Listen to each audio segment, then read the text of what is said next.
Je bénis ton Saint-Nom, Seigneur Jésus, parce que tu es ce Dieu. Seigneur, qui est grand, qui est immensément grand.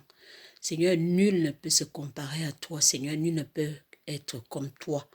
Seigneur, c'est toi seul qui nous assure la sécurité, la santé. Nous élevons ton Saint-Nom parce que, Seigneur, en toutes choses, Seigneur, tu connais tout. Et c'est pourquoi nous te disons merci, Seigneur. Je te bénis, Seigneur, parce que je suis encore vivante. Je me suis levée ce matin, je suis allée travailler, tu m'as permis de rentrer, Seigneur. Père, je te bénis parce que dans ces temps, nous traversons, Seigneur, de cette épidémie mondiale, Seigneur. Toi seul, Seigneur, ta parole, tu le dis que même dans l'ombre de la vallée de la mort, je ne dois craindre aucun mal car tu es avec moi. Je veux bénir ton Saint-Nom, élever ton nom, Seigneur, en toutes choses. Parce que ce qui me taraude depuis une semaine, depuis, je ne sais pas, peut-être des jours que ce virus gagne le monde entier. Seigneur, l'illustration, l'image qui me vient. Seigneur, depuis un moment, j'en parle aux collègues, j'en parle à qui de droit. C'est les 10 plaies d'Égypte, les 10 plaies que tu as fait au travers de Moïse pour ton peuple Israël, papa.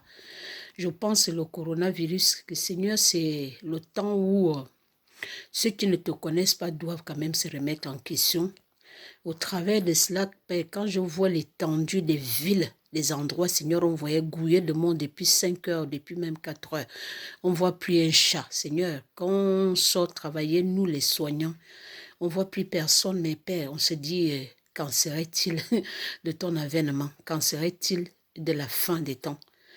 Père, franchement, l'image qui revient, c'est comme si le peuple, ton peuple d'Israël en Égypte, ceux qui étaient préservés, ceux qui étaient la mort quand ils passaient, étaient ceux que tu avais dit de mettre le sang sur les linteaux. Seigneur, ces temps me fait réellement, Seigneur, projeter cette image-là du peuple d'Israël en Égypte, que ceux qui avaient mis le sang sur les linteaux, la mort passait outre. Seigneur, c'est pour dire à ceux qui n'ont pas encore Jésus de se remettre en question quand même. La vie sans Jésus n'est rien. Devant le virus où tout le monde s'agite, mais nous, quand la mer enfuit, le petit oiseau dort. Seigneur, je ne crains pas le coronavirus, je ne crains pas ce fléau, je ne crains ni quoi parce que je demeure sous l'abri du Très-Haut. Je sais que quoi qu'il arrive, que la volonté du Seigneur se fasse, mais le Seigneur m'a déjà préservé. Son sang a coulé pas en vain pour que je sois guéri, que je sois protégé, couvert face au fléau. Mais quand je me dis, Seigneur, il y a des choses, on pense que c'est le diable, mais il y a des choses que tu permets afin de faire montrer à ton peuple, afin de faire montrer à ta créature que l'image, la préfiguration que peut-être des derniers temps, quand l'avènement de Christ, qui sera enlevé, qui va rester, seuls les élus de l'Éternel. Je demande à ceux qui ne connaissent pas le Seigneur, ce confinement va permettre à beaucoup qui sont confinés dans leur maison, qui n'ont pas l'habitude de se retrouver 5-6 à la maison. Il y a des enfants, il y a des maris, peut-être des couples qui sont séparés, la majorité du temps se retrouvent confinés au même endroit. Père, il y a ceux qui vont péter les plombs, mais frères et sœurs, si tu ne connais pas Jésus-Christ de Nazareth, c'est le moment de le connaître. C'est le moment de rechercher qui il est. Tu peux l'invoquer, il est présent, il est omniscient, il est partout. Ne dis pas que je vais chercher quelqu'un qui parle de Jésus, mais toi, tu es l'être que Dieu a créé, que tu l'invoques, c'est pas parce que tu vois quelqu'un qui va aller à l'église qui le connaît mieux que toi. Tu peux l'invoquer, il entend parce que c'est lui qui t'a créé. Tu es sa créature. Tout le monde est créature de Dieu, mais tout le monde n'est pas fils de Dieu. Tout le monde peut être enfant de Dieu, mais tout le monde n'est pas fils de Dieu, né de Dieu. Parce que si tu n'es pas né de nouveau, ton abri sûr, ton abri vraiment sûr, c'est être sous l'abri du Très-Haut. L'abri du Très-Haut, c'est Christ, Jésus de Nazareth, qui est venu mourir à la croix pour toi. Je te demande de se tourner vers lui, de rechercher sa face. Les dieux, d'autres dieux peuvent sauver. La religion, d'après toi, peut sauver. Mais Christ, le seul est le seul et l'unique sauveur. Des médecins, par rapport à tous ceux qui sont contaminés, peuvent soigner. Mais Christ est le seul qui guérit.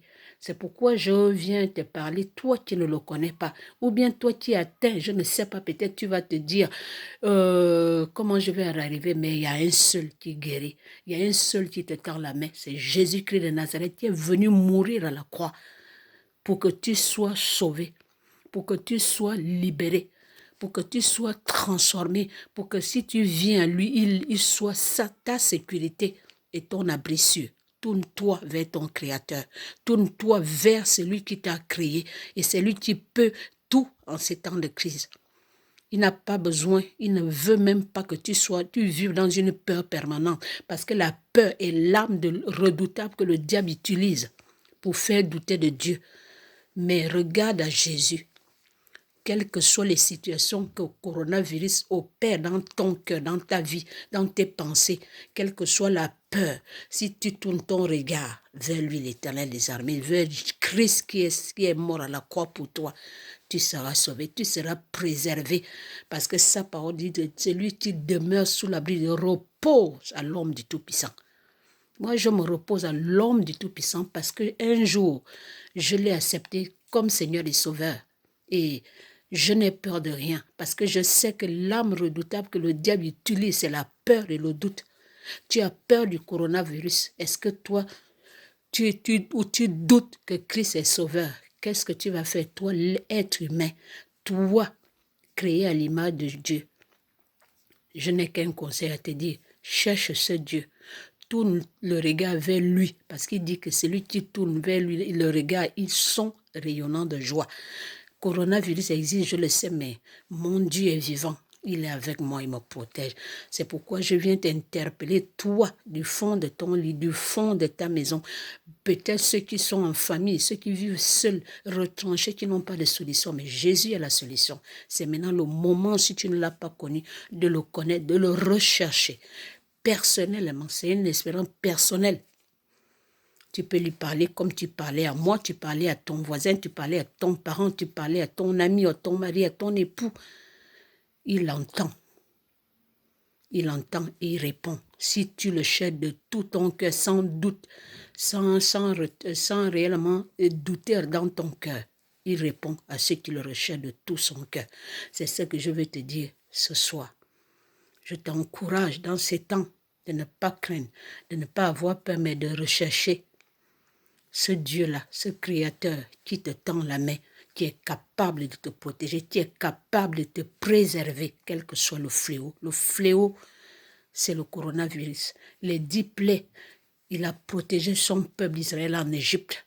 Parce que celui qui demeure sous l'abri de Dieu repose à l'ombre du Tout-Puissant. Viens te reposer en Jésus. Il est là, il t'attend. Toi, mon frère. Que Dieu vous bénisse, qu'il vous couvre de son sang précieux et qu'il vous préserve de tout mal. Amen.